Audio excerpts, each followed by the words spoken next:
Hey guys, today I'll show you the unboxing of the Oppo A54. On the front, you can see the image of the phone with the name.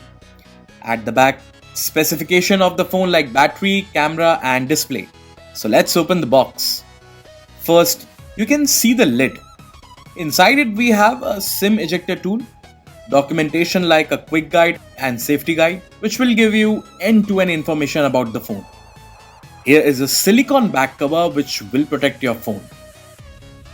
Next, we have Oppo A54 comes with a punch-hole display. The phone has a 48 megapixel triple camera setup at the back with Oppo branding at the bottom. The phone looks super stylish.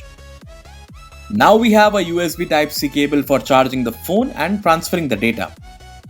At last, we have a 2-pin wall charger with 33 watt of fast charging. So guys, that's all you get inside the Oppo A54 box. Thank you so much for watching this video.